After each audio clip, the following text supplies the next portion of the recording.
As you can see on the bottom of the screen, it's the 29th of May, and it's episode 282 of the Should I Play This Game podcast. And I'm joined, as always, by Mr. Graham Banks. Hello. I've got to come with the same level of intensity that you did. I brought in a perfect little sing-songy intro for you to sing along, and you just came with the hello. Hello. How are Fucking you? eel. Yeah, hello. Oh man, if we could swear in the titles, that'd be a great title already. Fucking eel. Yeah. What the fucking fuck? We're like 2 days away from the end of May. Yeah. What the hell's happening with this year? Yeah, it's gone really quickly, as all years seem to have a habit of doing these days. Yeah, and the more this year goes by, the more I'm thinking we're going to have a very good year for games, movies, and music. Yeah. Freaking me out. Yeah, I think this has been... Yeah, so far so good. Has been a good year. I think is the one-liner. So, there you go, one-liner. Bang! One-liner. Who doesn't love a one-liner?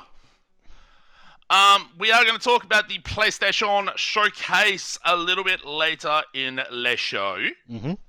But outside of my Lakers being swept from the conference finals, they started the season 2-10. Like the fact they even got to the playoffs was a miracle in and of itself.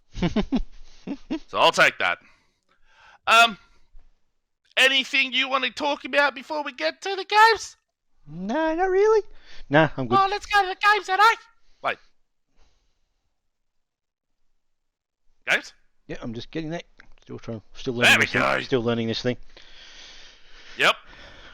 It's always going to be the case when because we've been doing the VMix thing for what? Oh, I reckon about 3 months now.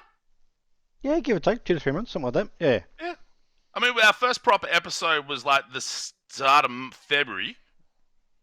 Yeah, and I think we didn't change to VMix until later in the year.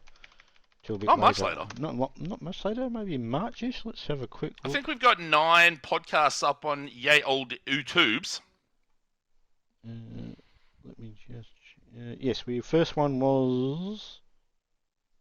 Oh, we did the game. Actually, we were doing it for way longer. No, we've been doing it all year. We did it last year. Yeah. Oh wait, was Game of the Year on the VMix, was it? Yeah, the very first one we did was the last episode of last year. That's right. Then we did Game of the Year. Game of the Year. Then we did all the other ones. Yeah, but we haven't had as many episodes as we normally used to do because we're doing it once a fortnight. Once a fortnight, and then obviously some illness, busyness. Yeah, exactly. So real life shit. Mm-hmm. So, my list is a little longer than yours, but partly that's a result of playing shorter experiences. Dials. Where do you want to? Why don't you start talking about the games you've been playing? I was going to say, do you want to start with what you've been still playing, or let's talk about Shadow Tactics? So I'm playing here through Hey Humanity still. I opened up the second set of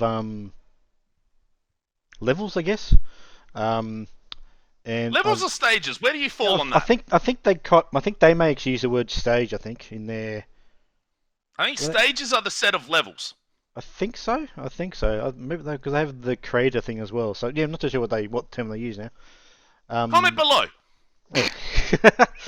So I was still playing through that. I opened up the second set of whatever they are. We're calling them these days. And I've just gone through things what we play. Yeah, the things you go through, the puzzle segments, whatever. And again, it's got 10 levels, missions, stages, whatever inside of it. And I just locked or unlocked the last one of that because each set of 10 or whatever it is, the very last one you need a certain number of goldies you've unlocked through the previous 9 or whatever it is to unlock the last one. And I've got all but one. There's one that I could not figure out how to get, so I just basically did what I could and get. Consulting the internet yet or not yet? Not yet. I'm going to play through it all at least once, I think, before I do that. Yeah, so I've got yeah, as I said, I've just unlocked the last one of those. Um, as I'm still progressing through, I've only missed 2 goldies total, I think, across the board. So I think I think it's been like 19 and 18 total goldies in each section, and I've like one less in each one, sort of thing. So Does it give you recognition for goldies you got in the previous set to open up the last level? no, Or is it they're all goldies in that? in that section of levels, whatever they're calling Okay. it, chapter, whatever. I think they actually might call them chapters of levels. The only thing that overall progression is the total number of goldies you've picked up, which, as I said, I think in the last episode, maybe in the video, or both, um, that the goldies are now tied to um, certain gameplay mechanics and also the visual look of the little humanity people that walk around. So you can give them hats and costumes and stuff if you want to dress them up a bit. But also they've linked the Goldie collection to things like fast forwarding, the mission. Mm. You can actually now pause it, which isn't as useful as it kind of sounds because you can't move around when it's paused. So you can pause the action but not move around when it's paused, which I find a bit weird. Mm. But you can go into so I'm playing it on PC with the controller, so you press on the X button and that will at any point it'll sort of freeze everything there to free move around and look, but you can't control the dog to place things. You can sort of just look around. Oh, I need to go up here and around here, then do that, and then put one of these things here, sort of thing. But you can't sort of plan it out ahead of time. But you can at least scout around the level to see what you might need to do. That is still fairly handy. It's very handy, yeah, for sure. Especially when you first get into it. Okay, what the hell is this one? Where am I starting? Where am I going? And how am I getting there? As a sort of a basic, progression thing, like it's just a linear thing. Then sort of looking at, okay, I need to better move that here and move them that way and that sort of stuff. Haven't introduced anything new over what was in the prologue that we would have seen in the demo that in the video we looked at. Still got the same functionality. You still got moving them left, right, and moving them, giving them a direction to move in, asking them to jump, high jumps, making them move over airfield vents and stuff that make them float a bit. Still got pressure points that you can walk them over and they activate certain things. That's one of the other ones you get in the Goldie, that after a certain amount of Goldies, that sort of that freeze and look around mechanic I was talking about, that actually then tells you what the individual pressure plates actually activate, like if they draw lines to what it's going to do. So Okay. you can sort of say, that pressure plate opens that door or does not, turns that thing on or activates that or whatever, which is good. Yeah, I mean, there's not much difference between what we saw in the demo video that we did a couple of months back to what's on now. Just that the story's now a bit more fleshed out's not the right term. There's more to it. I still don't know what the hell is going on or why it's going on. So you've still got someone talking to the dog in your head, sort of thing, and I think they're seemingly collecting all the people you're saving. Not that you're really saving everybody. I did get an achievement. One of the missions I did for because there's a bunch of achievements for just completing stuff, but there's also achievements for like you can imagine, sort of just doing stuff in each level. And one of them was, I just have to get what the value was. It was actually called All the Humanity. And let me just check what it was actually for. Oh, that's not what I wanted. Running a bunch of people off the edge. That's basically what it was, but I just have to give you the number that actually had to get to before the achievement activated. Oh shit! It was a big number, and I'm just trying to find I it. bet. Why can't I find it? Why can't I get to it? Why is this so hard to find?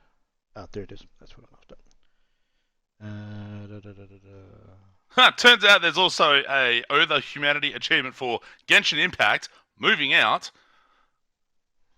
Yeah, okay.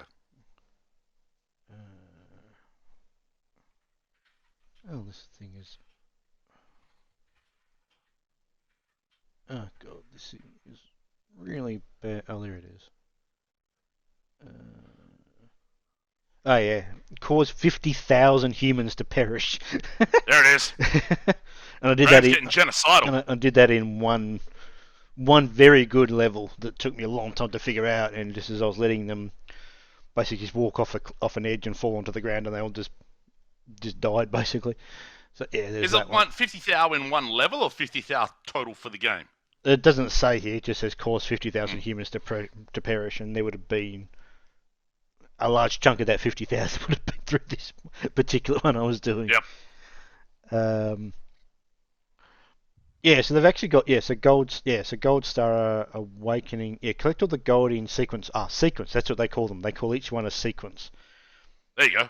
And I've got 18 of 19 in the first one, 17 of 21 in the second one. I've still got one more mission to go there. I haven't. So then there's 18, 20, 18, 23, and 23. So there's 7 sequences in total? Yeah, 7. Hmm. And each one's probably got 10 or 11 main level stages.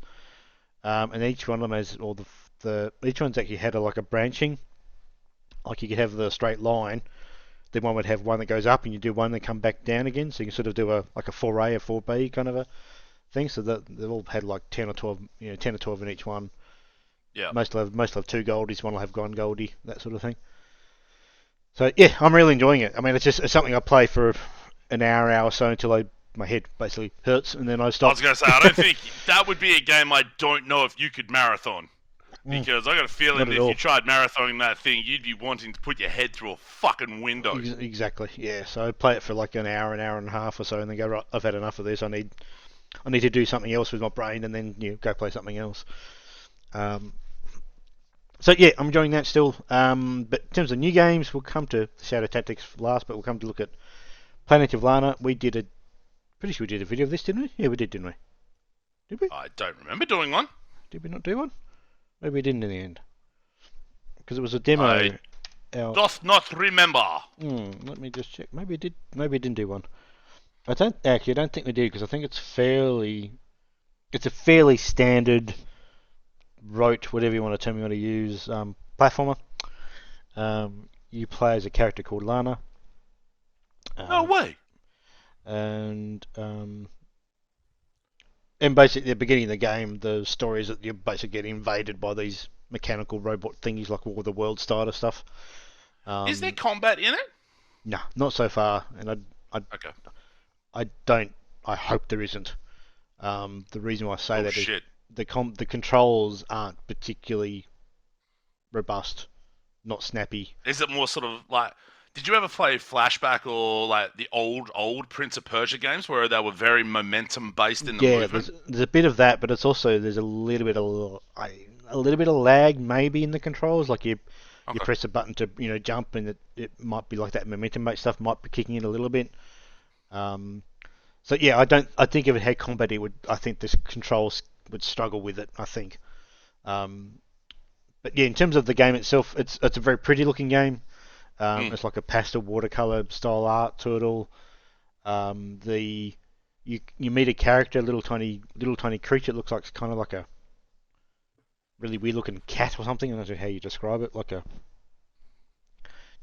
really weird looking character. Basically, you can control him to a degree. You can tell him to sit where he is, and then you can walk away from him. You can ask him to then follow you. You can also direct him where you want him to go, like you make him jump up on higher platforms. Because he can jump significantly higher than you. And then you can also tell him to do things at those locations, like cut a rope or push a rope off a little hillside to give you the rope to then climb up yourself, sort of thing. So you've got a little bit of control over him. I think his MUI is his character's name, and I think it's like Moi or something like that, or Me or something like that. So and he can be killed, as you can be. Fuck. So when there's 2 types of enemies, or 2 categories of enemies, I guess you'd say. There are just creatures in the environment, like natural creatures, which you just basically avoid. And then there are robots that are sort of part of this invasion thing that's happened, that will just patrol particular areas. You just got to avoid them. You get around them. You can't fight them. You can one section had me dropping a like a pile of logs on it to destroy it. Sounds alright. And that was where I started to really notice the controls being a bit laggy. Well, not laggy. I think there might be just a. It's not laggy. I'm not sure how to describe it. Like you'd press the Y key to actually the Y button to activate the little creature's ability to cut something, which then allowed the thing to drop. And it was very hard to get the timing right to make it cut, the action happen, and then get the timing right of it all. So there's still almost like an animation priority, momentum priority. Yeah, that's sort of its animation got a priority. So it's not an instantaneous thing, which kind of makes sense in a natural world to a degree, but it's just taking a little bit of time getting used to that as a thing. But yeah, I mean, I'm really enjoying it. Like it's also something I also play in short bursts for the same reason. It's like it's between the various puzzle sections. Like you might have to, it'll scroll, then the screen will sort of lock in place, or might zoom out a bit to show you more of the environment to be able to know you get from A to B essentially. And you then sort of okay, I've got to activate that thing to make this thing happen, and then got to cut that to I can move this box, that sort of thing. So you're basically going through little puzzle screens every now and then, but between those sections, you're just walking, climbing, and jumping, and it's incredibly boring between those sections. It just seems like they could make those sections significantly shorter than they are, and it wouldn't cause anything. Like you could be walking left, just walking right, jumping occasionally, and walking and running for maybe 30, 40, 50, 60 seconds, and that could easily be half that gap, and it wouldn't make any sort of difference to the pacing or anything. I mean, obviously pacing it would, but the way the game's presented, I just think they've got these big gaps between these sections, and it's just a bit boring, basically. It's nice to look at, but yeah, you're just walking and jumping, and it's not particularly challenging at all. And I've just before when I finished up last night, I got to probably what is the first really big puzzle-based challenge that I've got that I'm going, what the hell am I trying to do here? So yeah, most of them have been incredibly straightforward, like very straightforward. And this one's got me going, okay, this is a bit of a step up in difficulty, sort of out of nowhere really. But yeah, this one's zoomed way back, and it's got four I think it's like four horn things that you're hitting with a hammer to make it go certain noises. So I think I'm going to make them all make the same noise, I think, and you've got to adjust these sliders to make them make different noises, I think is what I'm trying to do. But yeah, so it's sort of, I no idea why it's there sort of thing. That's the other thing too, like not all these puzzles necessarily, like this particular one, like this one's obviously a bit out of place. The other ones are just being, you got the puzzles to get from A to B, like that's the puzzle. This one is like this big sort of thing that if I get it right, I'm sure a door on the right hand side will open, and that's what I'm trying to do. Yeah. Why it's there, I don't know, sort of thing. But yeah, it's just the nature of that game that they're doing that. But yeah, visually looks great, music's great. So the only thing I'm just finding a little bit boring is those between puzzle sections. Just a bit too much between them. And could easily be half the length of those, and I think it wouldn't make a big difference to the. You're literally doing nothing between them, just walking right to left to right. So, yeah. Maybe it's that idea of giving you that break between puzzles, but the thing is, like up until now, the puzzles have been so easy that haven't really needed those big gaps. Like, yeah, a 10-second gap, 20-second gap, fine, but not a minute gap. Maybe now you do. After this one, yeah. But, like, with two very, very simple, basic jumps that you got to do, which, like, it's understandable why they're there, because you're crossing a landscape. But, yeah, it just seems a little bit, not quite, I don't know how to sort of describe it other than just too long a gap between these sequences. But anyway. Yeah, so we're enjoying it, but yeah, last one on my list is an old game from 2017, 18, I think is when that game came out. I'm talking about obviously Shadow Tactics: Blades of the Shogun. Pretty sure it's a 2017. 2016. 2016, it's close.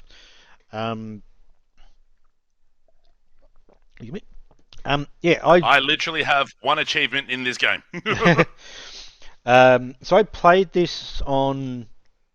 I'm pretty sure at one point this was an a Game Pass game, I think, and I downloaded it as a part of Yeah, that, it and I was. Yeah. probably and I played the first mission, which is probably where I got an achievement for already. Maybe I didn't get an achievement. I'm not too sure now. Might have been Against with Gold. I don't. Anyway, I played it. I played it in the past, and I played just the first mission. And thought, yep, that's really cool, and just sort of left it, thinking eventually I'll come back to it and it'll still be there. But it's obviously gone from whatever service it was where I played it from. So I had to buy it. So I thought, bugger it, I'm going to buy it because I wanted to get back into a tactics game in preparation for their new game coming out in like a month or so, whenever that new game's coming out. Shadow Gambit: The Shadow Cursed Crew. Yeah. Wait, is that out in like a month? It's not out, it's not very far away. I think it's maybe July, August. It's not that far away. Actually, they may not even have a date for it yet, actually, but it's this year. I don't think it has a date. It's just got coming soon on Steam. But considering there's 6 months left in the year, it's not going to be that far away. Assuming they get 2023 still. Yeah, I just wanted to play a tactics game. Basically, was the upside of it, and I thought, I knew I hadn't played that one through. So yeah, bought it, downloaded it, and played through the first 3 missions completely, and I just hit the 4th one. Yeah, and I love the Desperados game from Desperados 3 from a couple of years ago. Just to sort of do the whole plan out of each sort of little area you got to do. So you've got in this one you've got very similar, like Desperados 3 had very similar character tropes, character types, whatever you want to call them. Like they've got the really, like in Desperados 3 had that really big guy that could carry 2 enemies at once. They've got the same character in this game. You've got a sniper shooter, like a sharpshooter, which was very similar to, I can't remember the character out of Desperados. It's a doctor. Yeah, I thought so. Doctor had a similar thing. Yeah. There's also just just the 3rd character in the game. So your first one is just a standard ninja kind of dude. The big guy's a samurai, and then I've just sort of picked up or including to the party like a ninja in training kind of a character, and I think that character then has a dedicated DLC story chapter after the main standalone chapter thing. So I'll probably go and pick that one up as well, depending on timing versus. I've got it. Versus this game coming out and the next one coming out versus whether I want to do that. Yeah, as I said, I really like these games. I mean, I really dig into that first one, or Desperados 3, anyone I've played, and I really liked it. And this one's they've got the similar mechanics. You've got the vision cone. You've got the things that allows you to distract them so they look the other way. Then you can see how can stick them and that sort of stuff. You've got like in the Desperados 3, you had I think the doctor had a little medicine bag you could put out, and then that would attract attention. So in this game, it would go poof. Yeah, go poof. This one, puff of purple smoke. This one has a bottle of sake, but I don't think it does anything. I think it just distracts them enough that you can walk up and kill them from behind, sort of thing. Cut their throat. Yeah, basically. Yeah, so I think so far, like there's a lot of like the different skin and character models and stuff, but a very similar game mechanics between the 2 games. But having looked at the next game of theirs, I think that's going to be very, very different because they've got introducing like every character can do some sort of magic ability sort of thing. So I think it's going to be quite a lot different. Probably still going to be a lot of the same things, but I think enough variety that'll make it different enough that it'll be good. So I'm really looking forward to that one. And I thought, realized I hadn't played it. Thought, I should play it. Yeah, that's basically been my week. I really want to play those games. I just don't have the patience, and it just shits me. Yeah, I mean, I just get fucked, and I'm like, no! Yeah, so I don't play the games particularly fast, so I'm not fast with Like I think most, like if you looked at regular people playing this game, they probably knock each other over in like 45 minutes sort of thing. I'm an hour plus in most cases. Yeah. Because I take things really slow and just really deliberate. once you've done each mission, you can then replay them, and then you've then got the ability to do sort of different runs through them. Like you have one where you don't pick up a particular item, or don't kill anybody, or don't get raise alarms. That kind of sort of challenges you can do after each one. But you have to repeat them to get those, which is a bit annoying. But yeah, I think in Desperados 3 they changed that if you got one of those challenges in the main first playthrough, it still counted. Yeah. Whereas in this one you have to play a second time to unlock them to then go and trying to get them. So, but yeah, I'm really enjoying it. I'll keep playing it through a bit and then sort of padding out that game type until the next one comes out from them, which will hopefully be soon. So it's got coming soon on the Steam page, and I looked it up online, and it just said 2023. Yeah, so they're saying 2023. They've been doing a lot of press stuff about it, so and it looks pretty looks complete to me that it could be released. I mean, obviously, looking at a video of a game is obviously not the same as actually that coming out and being playable, but it looks complete to me that it shouldn't be too far away. I'm hoping. But I would be surprised if it doesn't get a showing at one of the upcoming. I was going to say probably Keighley, even a Microsoft. Maybe one, the PC gaming show. PC gaming one, don't know, but I'm sure it'll get a showing at something. So yeah, but that is me for the last couple of weeks. Word. Okay, so I forgot to add Apex. Whatever, who cares? I was going to ask if that wasn't in your list. No, I'll get to that in a sec. So with Dead Space, I have finished New Game Plus. I got the alternate ending, and it didn't. Even after playing it again. There you go. Playing it again, playing through it and seeing the ending again after looking it up on YouTube, it still didn't make a lot of sense as to what it actually does and what it says, like connecting it to Dead Space 2. But I looked up and explained it, and I'm like, oh yeah, okay, it actually makes sense. Okay. I only have 4 achievements left, but I feel like I'm done with it because one of it's like finish the game on nightmare mode, which very severely limits the number of times you can save it, and really obviously ramps up the health of the enemies and all that sort of stuff. So those games are fun in the sort of survival horror-y action style. Having it be more survival horror in the restriction of ammunition would not be as fun for me, I don't think. Normal was a good sweet spot. Easy was fun to just run through and absolutely fuck fools up. And just feel like an invincible badass. But beyond that, like one of them was getting 30 kills with the Ripper, and I think the Ripper's a shit gun. I think the Ripper's the worst gun in the game. It's a fucking great game though. I went back and looked at an article over like as far as what's different between this and the original. And there's a lot of things they've actually built on top of that original improved in this remake. But it feels like you remember Dead Space being. The number of things that they've changed, the number of things that they've added, it's very much oh fuck, I don't remember this. This feels like it was from the main game because it's been so long. I am very, very curious if they're going to get EA Motive to do a Dead Space 2. Because it definitely sets up Dead Space 2, but do they bother remaking a sequel, or do they do a whole new original sequel? Which would be cool, because Dead Space 2 is fucking awesome from memory.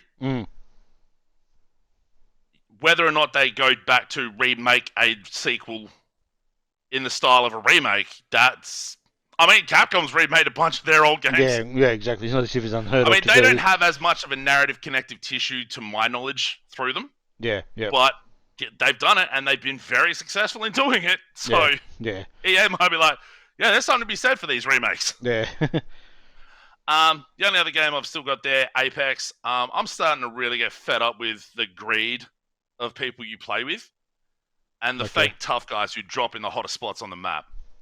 Like, they'll hot drop into the most populated or like the most concentrated area where everyone drops. And then when you drop, they pick up all the guns, all the ammo, everything, so you don't get left with anything. And then some of them will then have the nerve to turn around and have a go at you for dying. It's like, motherfucker, you didn't leave me with anything to kill anyone with. Go and fuck on yourself. It's like, try and early in the season, you've got a bunch more people seemingly playing it. So if I am going to go back to it, it might be later in the season, like I did with the last season. But in saying that, Street Fighter 6, like we'll talk about June's releases in a sec.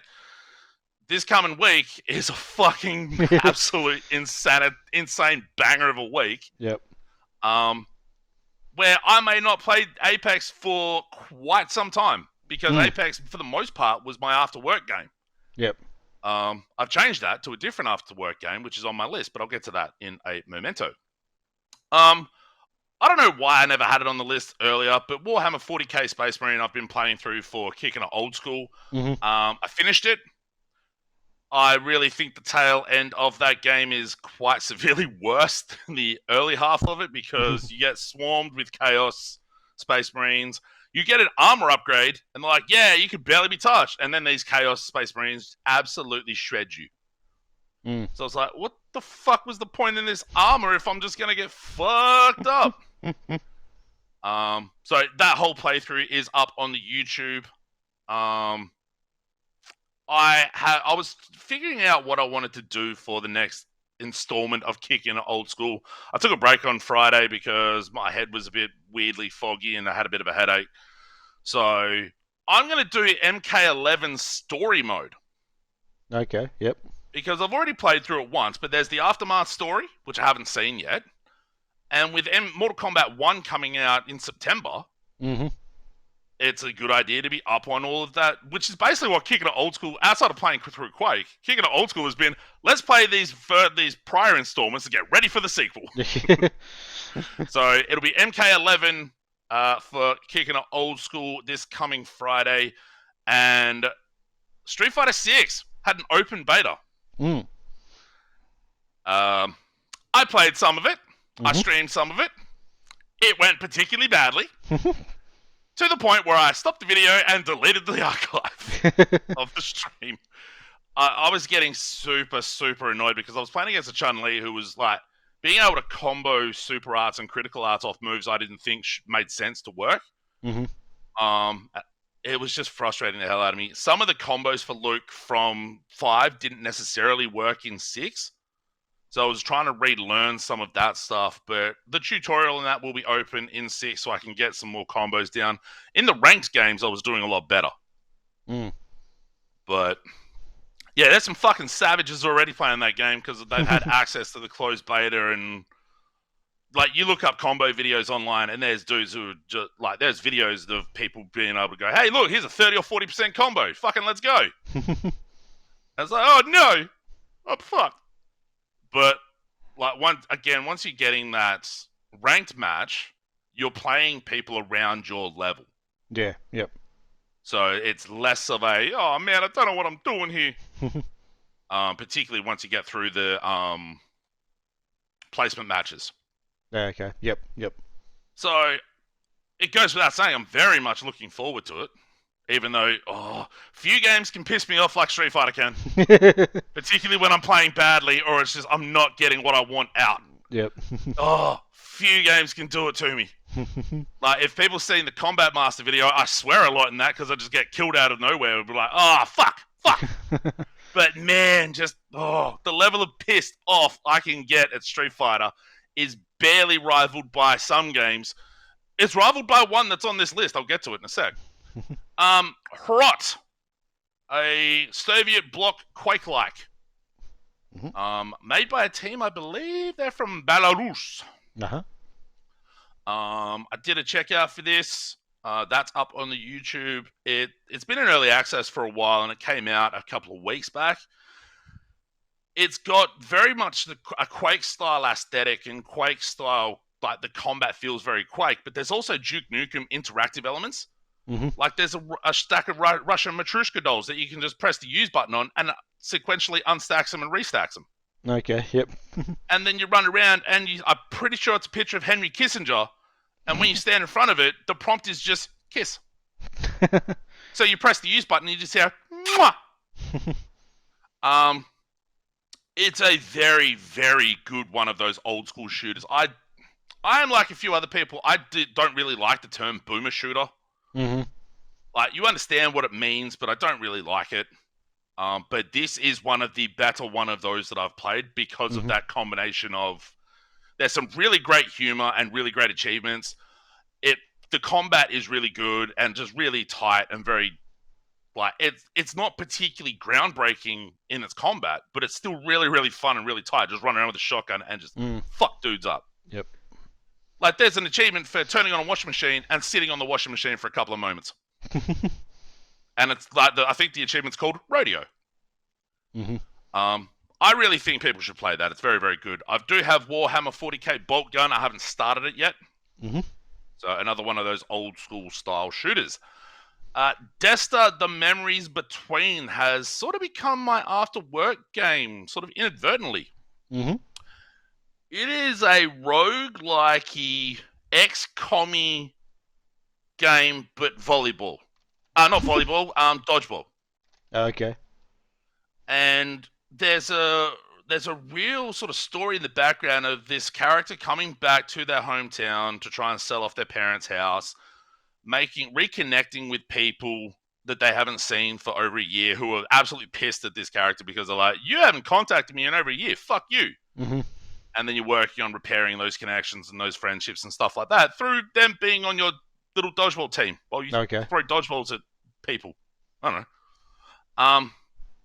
It does, like, there was the chapter I just hit, there was a warning. It was like, this chapter has a character deliberately or just misgendering because your main character is a gender neutral character. Okay. Yep. So it actually has the pronouns on the screen of they, them. Okay. Yep. And it's like, this chapter has misgendering of it.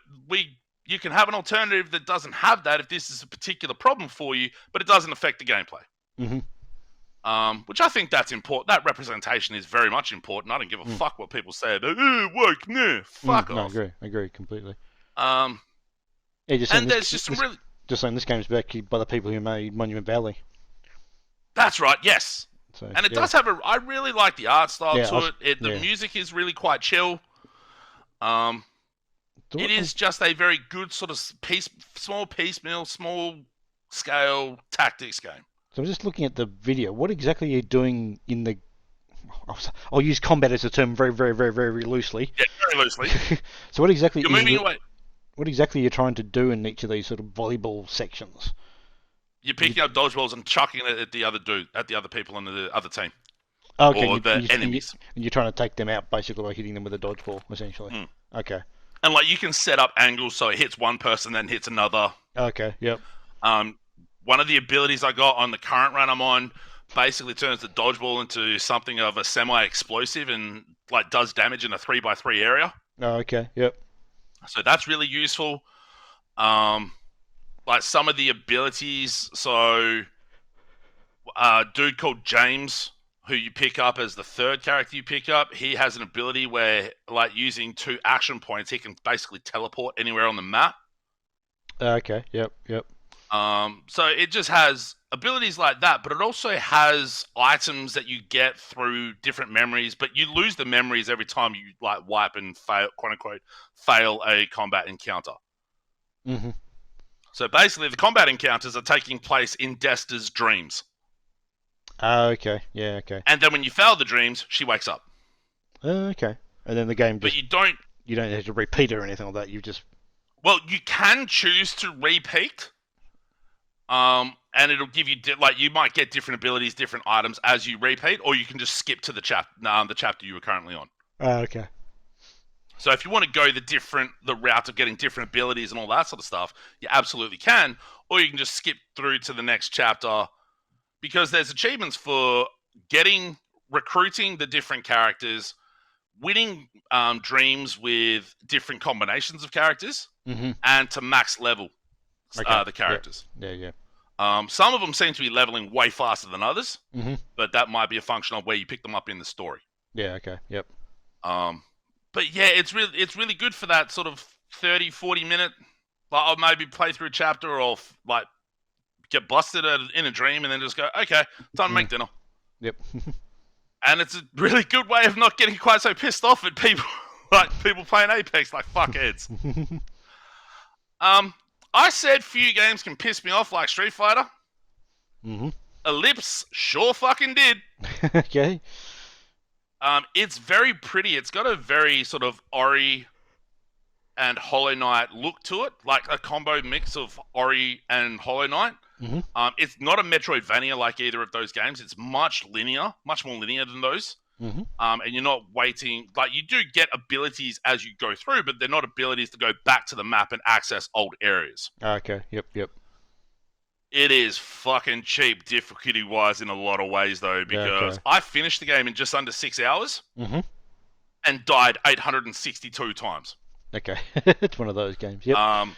I went onto the Steam discussion boards. Instead of leaving a negative review, I went on to say, look, here's some of my feedback. And another dude commented and said, I'm about 11 hours in and 1,300 deaths. I'm like, fuck. Like, you have an attack, but when you fire it off, you get knocked back.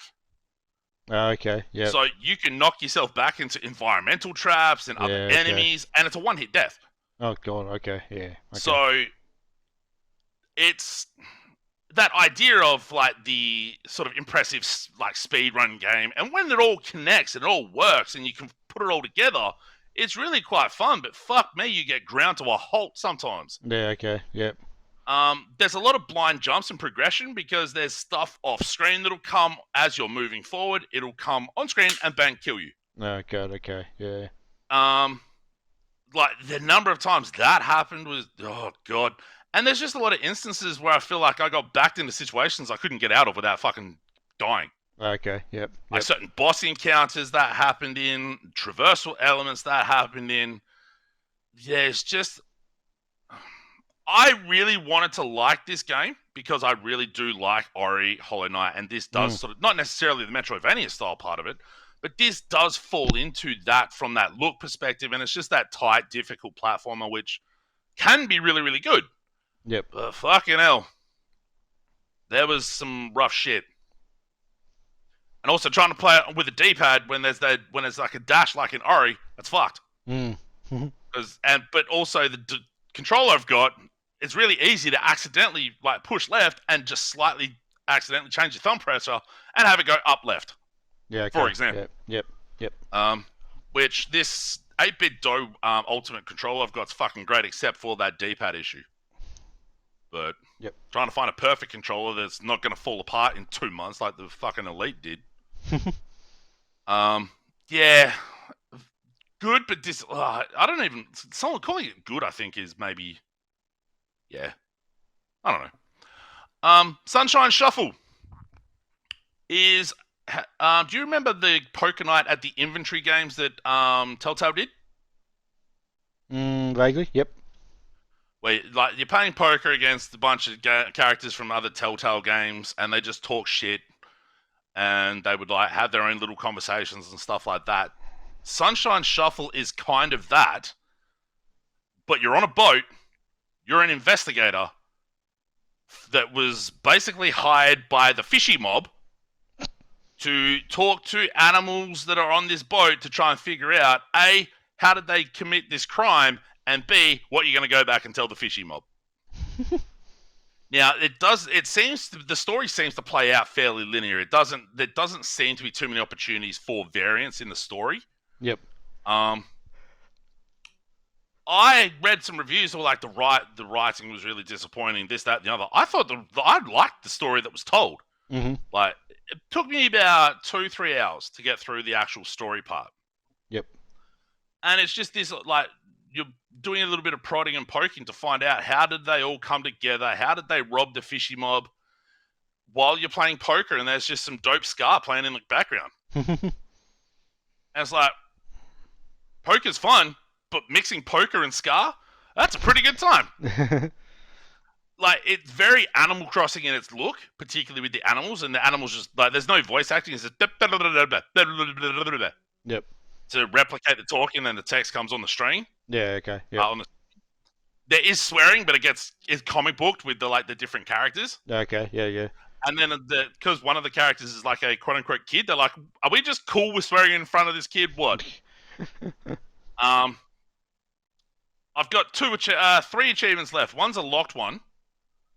One is to lose 2,000 chips in a single hand, which that's really hard because you only start off with 500. So you have to bust 4 of the characters. You got to get up and then lose it all. Yeah, okay. Yeah, which would be really. I don't know how you do that, because realistically, unless it's like the pot's 2,000. Yeah, unless you get a big pot. Yeah.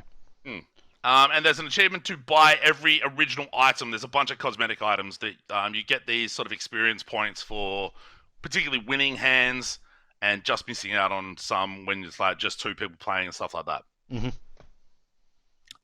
Yeah, it's a perfectly serviceable and perfectly enjoyable, like, just little poker game with like some great ska playing in the background. There's no lyrics to the ska, but it doesn't need it. No.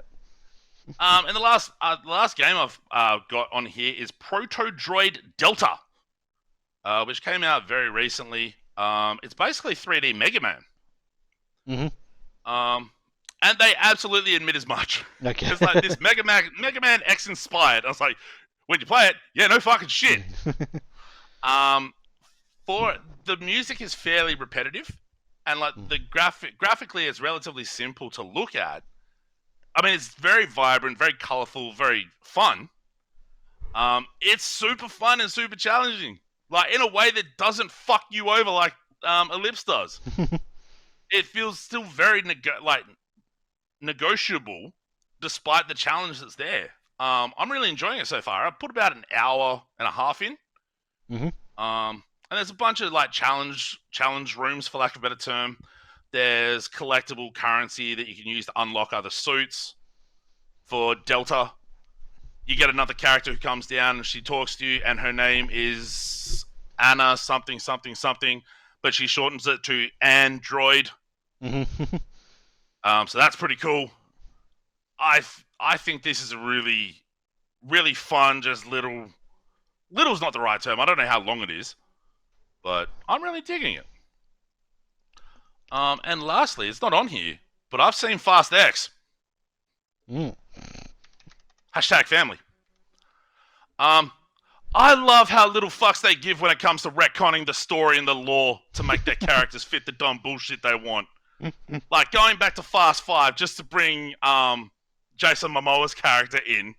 And another, there's 2 characters they retcon into the lore from Fast 5. Well, they brought a character back to fucking life after he was killed, so I mean, fuck. Yeah, like the way they retcon Han's resuscitation, like, and there's a fucking absolutely ridiculous, mind-blowing reveal at the very end where I'm like, what the fuck? I literally yelled out in the cinema, what the fucking fuck? When it happened. But man, there are just some tremendously, ridiculously, gloriously, over the top, fantastically dumb action sequences, and they're fucking incredible.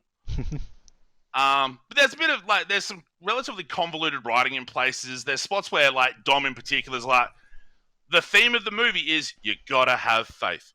And it's like, the more he says it, the more it's like, oh really? It's a bit schizophrenic visually, because they all are, because they're all more. This one even more so. They do the thing where it's like the camera starts upside down and then it swings around. Oh, okay, that sort of okay. Like I really like Justin Lin's directorial style with the Fast movies. Like who's it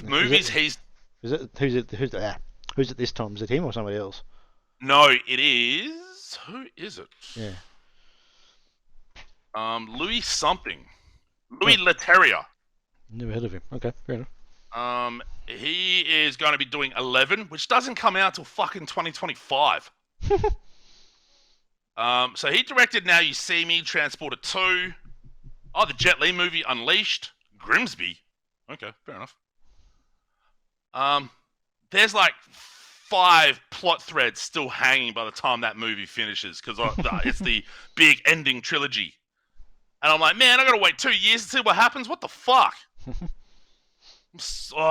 I really enjoyed it, though. It was just a really good...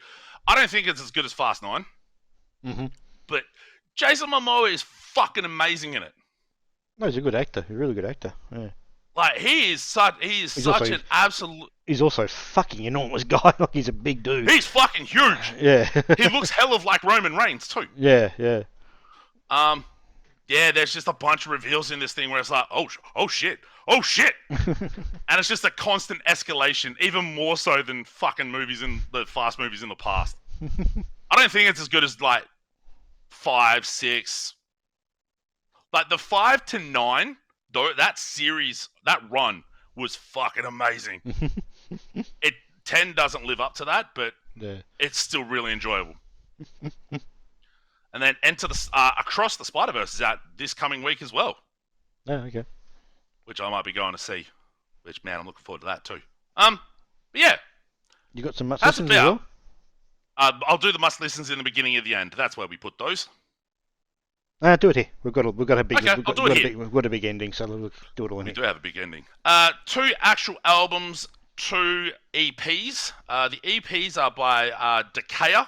The name of that one is Sonoran Death, and the charmingly named band Scumfuck, with their EP, The Attitude Era, which they actually make reference to. Like, they have WWF comment clips through the songs from the Attitude Era, so you hear JR yelling about "Chokeslam that son of a bitch to hell." And Melancholia, their album Hiss Through Rotten Teeth. But my favorite album of the last couple of weeks, Cattle Decapitation, Terracite.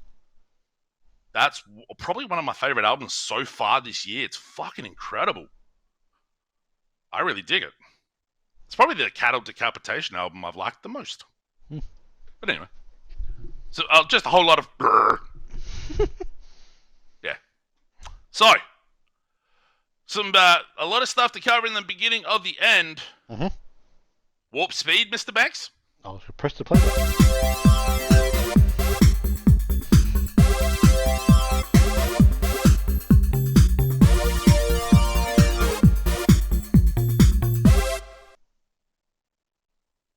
Family. Couple things to cover in the beginning of the end. There was the Sony showcase during the week. They do what Sony normally do, announce like 5 days earlier, and then just run it. Not a state of play, so you could tell something big was going to be shown. This is basically their E3. Yeah, showing. this was considered their E3 showing. Yeah, yep. If this is their E3 showing, I think it's a little disappointing. But I'm there's a couple of highlights, but my lord, is it? Yeah, didn't do anything for me much. So you asked me what I thought of it, and one of them was definitely the thing I think is highlightable. I feel like they're half a step away from giving up on VR. They literally showed 5 fucking VR games in this thing, and one of them was Beat Saber. Yeah, that's definitely a thing. The thing that's actually surprised me the most, sort of reviewing all of the content, I didn't watch the show, have no intention of watching it. It goes for like an hour and a quarter. I did. I've watched it twice. I've watched a lot of the trailers for it. Is that they are now seemingly gone from... They're swinging big time into game as a service stuff. There's heaps of them. Yep. Like there's 4 or 5 of them in there. So I'm wondering why that's all of a sudden happened. Because they were Sony as a company were seemingly just against that sort of stuff for a long time, it seemed. So at least from their first party stuff, at least. But yeah, it's odd. But and none of them, online live games, and none of them appealed to me at all. So very little first party stuff showing too. There's only one, I think, wasn't there? Just the Spider-Man? Was that the only one? 2 if you count Bungie. Yeah, technically their first party, but they're not really. Bungie's more a second party. Yeah. Because, even what they announced, which was Marathon, that's coming out on Xbox and stuff anyway. Well, a lot of the stuff's coming out on Xbox. That was the other thing, too. So many of the things that were shown to come out on PC. That was the thing that when I first looked at the reporting on it, I was like, that game sounds like it should be multi-platform. Go look at it. Oh, it is. And that really started to piss me off. That the person who wrote whoever this article didn't do any other fucking research other than just vomiting out what Sony said. There's actually largely off the PlayStation blog at the time. Did you see the Xbox tweet? Yeah, that's what I was sort of going to say. Social media things was like good looking lineup. Good looking lineup. Yeah, and it's like a dozen of the things off that showcase were listed there. Oh, okay. Oh, fuck me. Yeah. I don't want to go through. Yeah. Other than like, there are things you would expect to be multi-platform, like Assassin's Creed and stuff like that. But there are some that you could think, oh, that could be exclusive, or that could be console, PlayStation only. Well, that is on both. Okay, and it's not just on both; it's on Switch as well. So it's weird. Marathon coming back. It's completely not as. It's not even what Marathon was. That's not what Marathon was. So that's another one. Marathon was was basically a year after Doom. Oh, Marathon was basically the prelude for Halo. That's what it was. Yeah. It was a sci-fi shooter from Bungie years and years ago. And it was really Bungie exclusively developed on Mac. On Mac, and that was a really bloody good game. I played a lot of it back then. So then you hear Marathon come out. You had a Mac to play games on? I didn't have a Mac. I had a friend who had it, so I played a lot when I went to his place and stuff. I think there were PC ports of at least one of those. I think there was for one of them, but yeah, I didn't really wasn't into PC gaming back then. But so you had so then bring back Marathon, which is a very like a nostalgic name to it, and don't do anything like what Marathon like the game was. I mean, just bizarre. Yeah, really odd. Fucking trailer for that thing was weird too. How do you want to go through? Do you want to just go top to bottom, or are there things you want to pick out? So we're using a Kotaku article which is titled "Everything at Sony's Big Hour-Long PlayStation Showcase." So that's what we're going to look at. If I remember to do it, I'll whack it in the show notes of this episode. But yeah, I mean, I don't know how to go through it. There's a lot in it that's not particularly on my alley. So, how do you want to do it? So, I don't want to go through all of it because, like you said, there's a lot of live service online games, and a lot of them look very rote. Like, not that I want to talk about it too much, but the first game on here, Fair Games, people were confused, got that mixed up with both Hyenas and the finals. And you watch the trailer for it, and you can see why. I thought, this is just a trailer for the finals. I played the open beta of, either open or closed beta of. I can't remember which. And it's just like, oh wait, it's something completely new, and it has a $sign at the end. What a fucking stupid name. Helldivers 2 coming back as a third-person shooter. I don't know if I like that decision because, not that I've played much of Helldivers, but I like the top-down perspective as being something different. Particularly of that shooting, like the dual joystick shooter sort of loot game mechanic. Yeah, there's not enough dual stick shooters around the place. There used to be a lot in the sort of in the Xbox arcade period of time, but there's none now, and I like it really. That's why I really liked. What was that game from last year? Ascent, was it what it was called? The Ascent? Oh, The Ascent. The Ascent, that was really, really good. I mean, I got stuck in a mission I couldn't finish, but I liked it. I finished The Ascent. I really enjoyed it. Alien Nation, I played through like 2 or 3 times. Yeah. I just haven't gotten to Helldivers. But it looks really pretty. Don't get me wrong. But, and Super Earth is really fucking dumb. But I don't know if it needs to be third person. They showed off more Immortals of Avium, which I'm not sold on because I was never really sold on Heretic or Hexen. The Magic style. Ghost Runner 2. Okay. What? That's it. Phantom Blade Zero is probably the first thing that really sort of struck me. Like the concept that it's like, what if you only had 66 days to live? I'm going to go kill a bunch of motherfuckers. That's what I'm going to do. People were saying this is a Souls-like, but I was getting more Metal Gear Revengeance vibes from it, like that character action style based on the pace and everything that was in it. I'm just going to say straight off the bat, or not straight off the bat, because this isn't straight off the bat. 2 things really, really impressed me. 1, Plucky Squire, once again, looks fucking incredible. Looks really good. Yep. Number 2, Cat Quest 3. Yep. Cat Quest, Pirates of the Once I saw those little cats, yep. I saw those little cats and I was like, yes! So, Cat Quest Pirate of the Caribbean is its full title, and that's a good name. That looks really cool. It's also, that's one of the ones that Microsoft's multi-platform. Not till next year, sadly. Yeah, that's probably the only downside to that announcement. Just trying to find. Oh, here we go. Trying to find the article where the other stuff is mentioning what's coming to multi-platform. So, so let's just go through a couple of the other ones. That one highlighted for me. The Pocket Squire is another one. Teardown getting its console announcement essentially through this thing. So that's also coming to Xbox as well. Teardown's more fun as like a physics sort of playground tool than it is the campaign. Yeah, the campaign I found got too repetitive and just sort of pissed me off. Yep. Sort of the surprise thing was probably the Metal Gear Solid Delta remake, I guess. They're now calling it Delta, which is weird. Again, that's coming. Triangle has 3 sides. Yeah, I guess so. That's coming to Xbox as well. What else? What are your thoughts on Sword of the Sea? Sword of the Sea. Let me go find that one first. Where is that one? Basically Journey, but you're sandboarding. Yeah, I thought a lot of people were really high on that one. I wasn't particularly. I mean, it's got the pedigree from who made it for sure.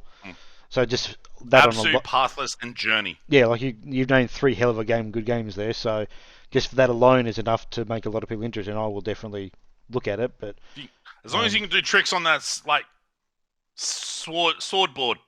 Yeah, sword board thing, Bob. Yeah. There was at least a half pipe he went into, so that was pretty great. Talos Principle 2. Yeah, that was the. I'm shocked you haven't mentioned it yet. I was getting to it. That was the highlight for me that game got announced. Another one that's coming to Xbox. So yeah, Devolver once again. Yep, Devolver getting involved in that one. There was a few Devolver games on this that again don't really fit the Devolver vibe. I think Neva is one of them as well. Yeah, which is really like that looks like a platform of some description. But from the team behind Gris. Gris, it reminds me a lot when I looked at the trailer of there was a game a couple of years ago that you had a little dog with you. I cannot remember its name of it now. It was like a game made by like a Intuit people up in Canada, like that sort of pedigree to it. I can't remember what the name of the game was now. It was awesome. That gave me that sort of vibe to it. So. Oh, okay. Talos Principle 2, Neva, Cat Quest we've mentioned. Alan Wake 2, I'm cautiously optimistic for. Yep. We've got a date for that now, which is October 17th. October 17th. Which is obviously not that far away, even though it kind of isn't. We've got another date for the game that's Assassin's Creed Mirage, which is October 12th. This looks like it might be returning to the more stealth stuff that series is known for, which will be. That's what they've been talking about and showing is that Hidden Blade, going away from the definitely the Valhalla stuff, but away more aligned with the original stuff, and also more closely aligned to what Origins and Odyssey did, I think, but maybe less combat. It's a bit hard to really tell. Looking forward to that one. Revenant Hill was another one that looks interesting. Not so sure what it's about yet. Behind Night in the Woods, with the exception of the main dude who they fucked off because Steve Gaynor is apparently a piece of shit. Yep. So yeah, it looked like you play as some sort of cat, but not really sure what you do or what you're doing or why you're doing it. But that's cool. I think that's a 2024 as well. I think so. Yeah. It doesn't even have a date. It just says in the future. Couple of Ultros is one I really like the look of. Couple of VR games that got announced that I don't really give a shit about, but as you sort of go back to what you were saying, they seem to have really not done a lot of that stuff. One of those being Beat Saber, as you say.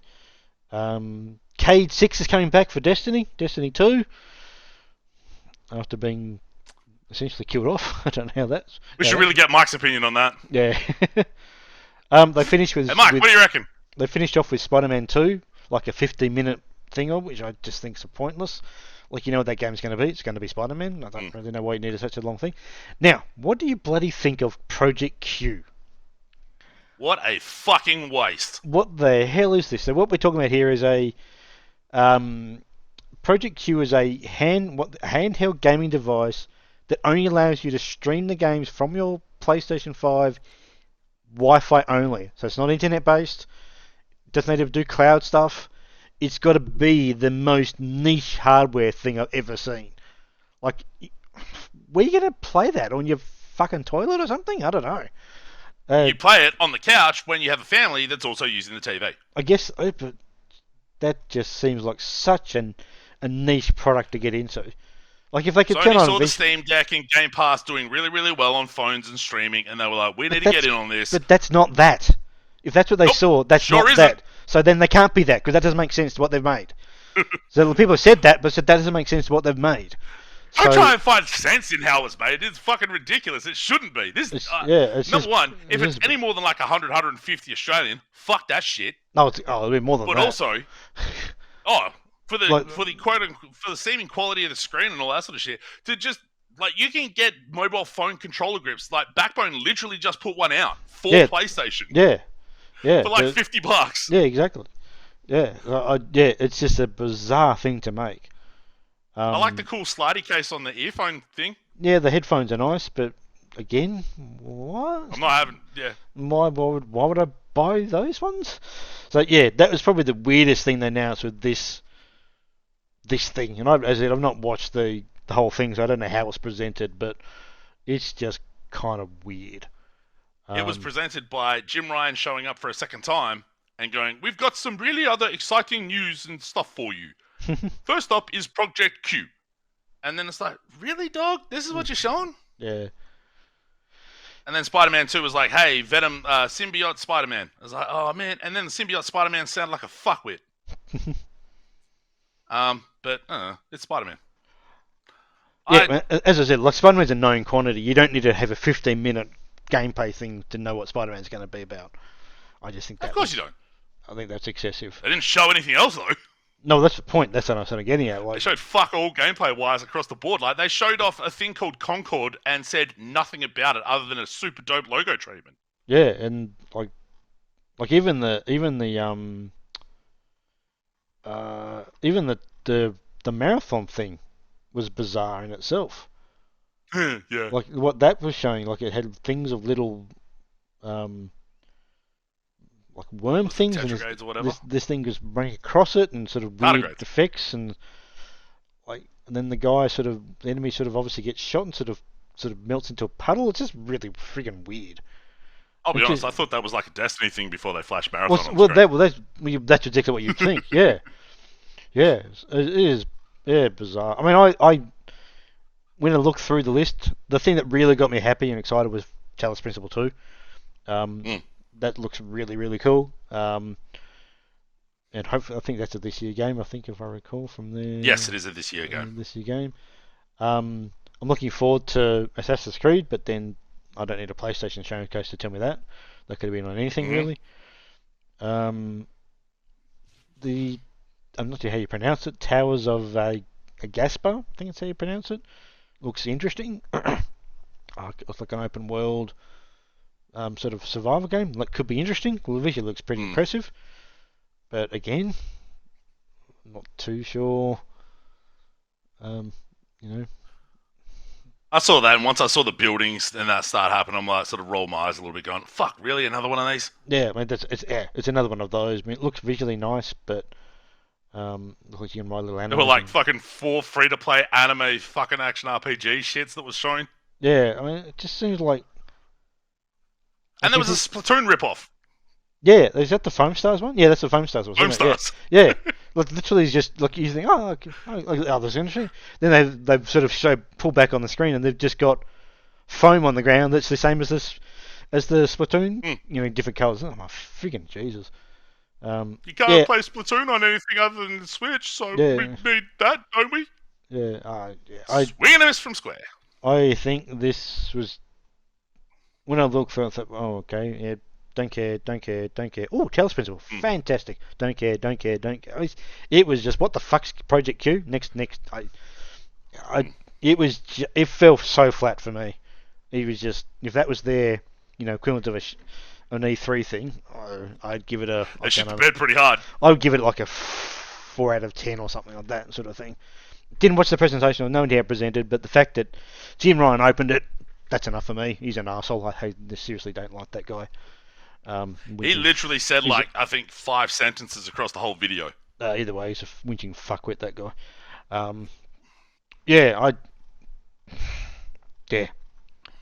Incredibly disappointing, I thought. For what they're basically portraying as an E3 level showcase. Well, I don't know if they were necessarily. It wasn't that big a showcase. I don't know if they were doing that, but that's what everyone thought there was going to be, because you go for an hour and a half, you go for nearly an hour. Time of year, hour plus length. they calling it the showcase. That's what they called it. So that's not a state of play, which is a bit more, potentially a bit more shorter. And they showed the Gran Turismo trailer again. Oh, did they? Oh, okay. The movie one or the that movie? The movie one. Okay. The fucking movie. Fuck that piece of shit. Yeah. So, yeah, very meh. Basically, was my response when I saw the reverse. And then to realise that like 2/3 of it's coming to Xbox and PC. Double meh, because if I wanted to play it, I've now got, my preferred place of playing it, so I don't need a PlayStation for it. So yeah, I was really quite surprised. With all that being said, Cat Coast 3. Yeah, it's coming to PC. It's coming to Xbox. Exactly. It's going to be fucking great. So, Anyway, so it was. We've still got a couple of weeks till like the Keeley one and the Xbox one and that, yeah? I believe they're 10th, 11th, 12th, 13th of June, something around that window.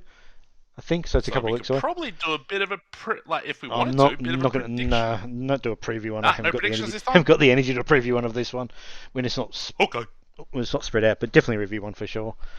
But I'm hoping they are both better than this. Is the upshot of all that. I don't think it would be too hard. It shouldn't be too hard to make it at least the same. But yeah, this was. This was really. This was the drizzling shits. Yeah, it was just a bit of a letdown, really, is what it was. But yeah. All right. So we've had a bit of a letdown. Yes.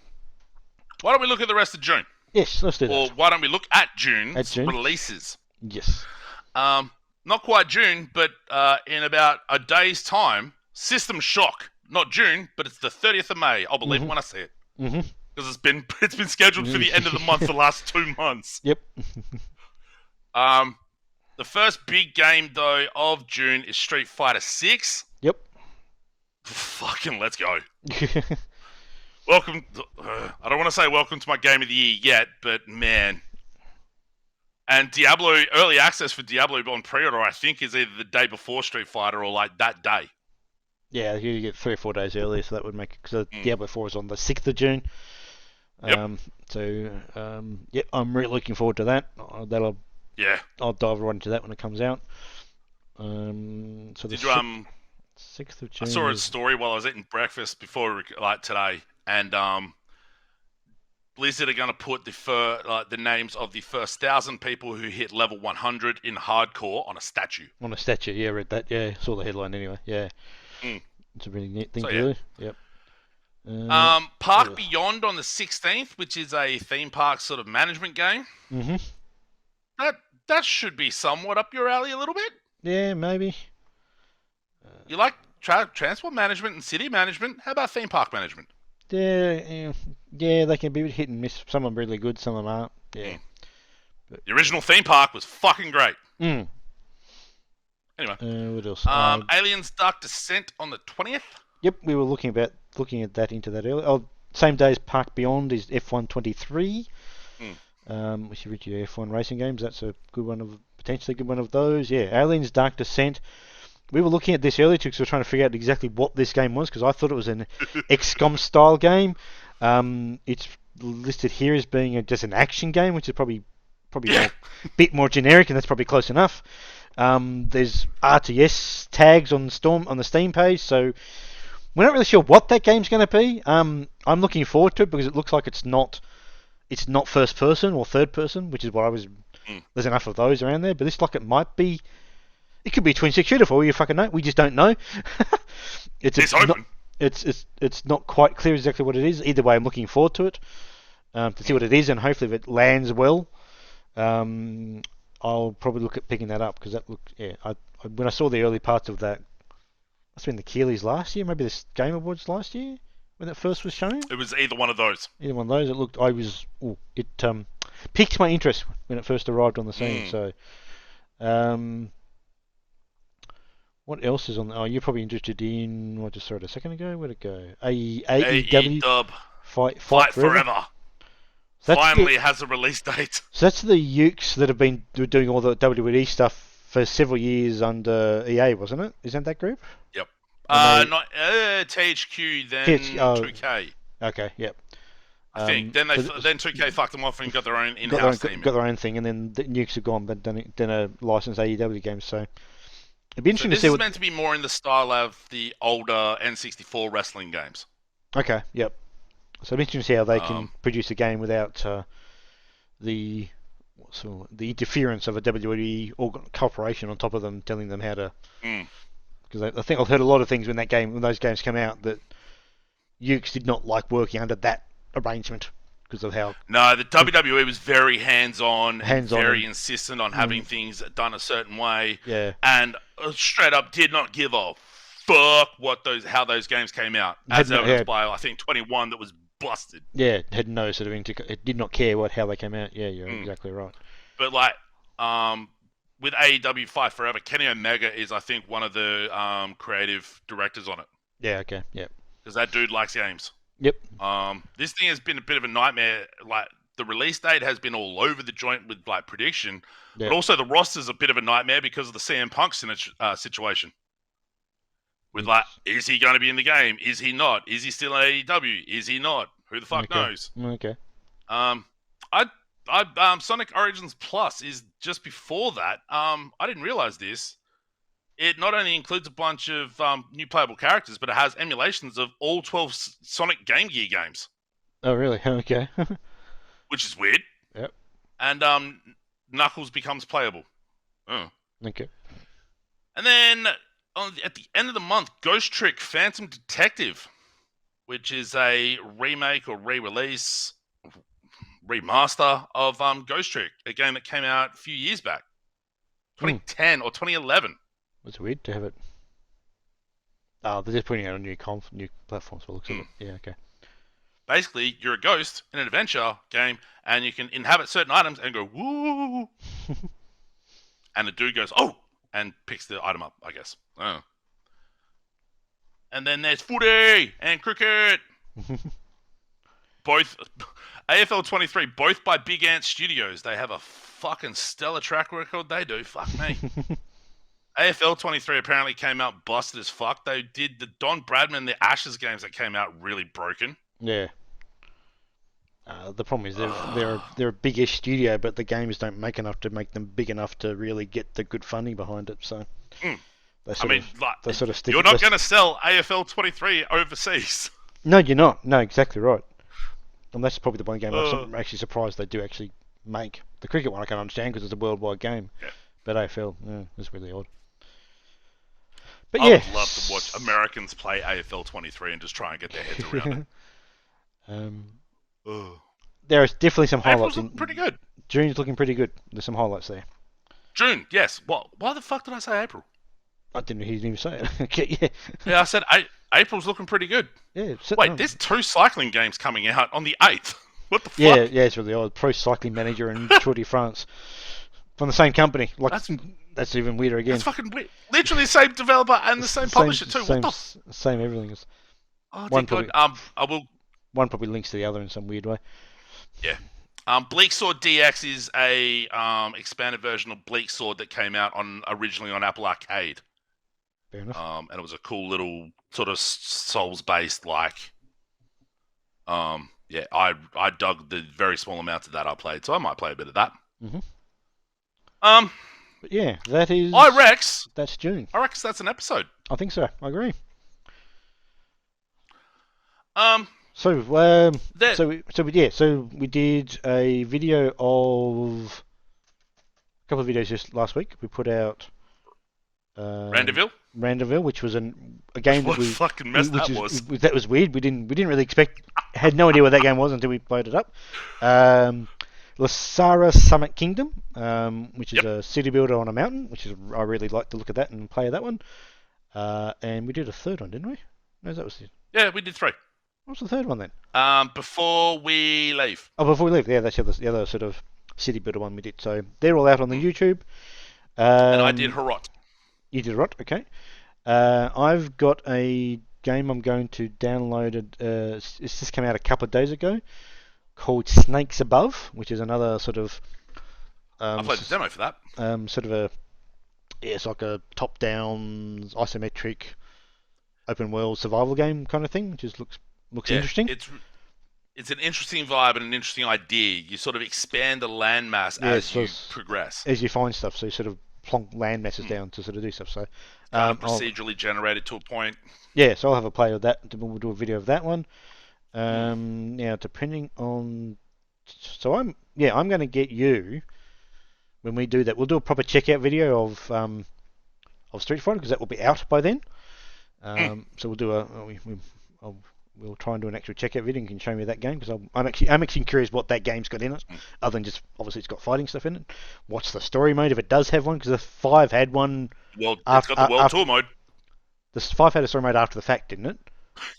5 was a fucking shit show. I know. They added. I know that's what. Yes, they added a full-blown story mode like a good 6 months after the game. Yeah, I was going to say months after the game. Yeah, okay. So is that the World Tour? Is that the story mode that you're talking about? Is that what they've? Yes. Okay, they've described that as a story mode. Okay. So have a look at that. We'll have a look at this other one, Snakes Above, and that will probably do us for next week, probably. But in Fortnite, we'll be back. And we'll likely do videos of Proto Droid, Delta, and Desta. Okay, the memories between. I think Desta might be one you might be semi interested in. Yes, I'll have a look at that one. That one did look interesting to me. But I'm going to start doing Mortal Kombat 11 for kicking it old school, and we'll have the first Friday Night Fight night of Street Fighter 6. So the game actually comes out in Australia on the 5th on Friday, so that's good timing. So people can expect to see a fair bit of Street Fighter 6 content coming up on the YouTubes from us. Assuming I don't get fucked off and throw my stick through a wall. That's what I was going to say. Assuming you stick with it, but yeah. Oh, god damn it.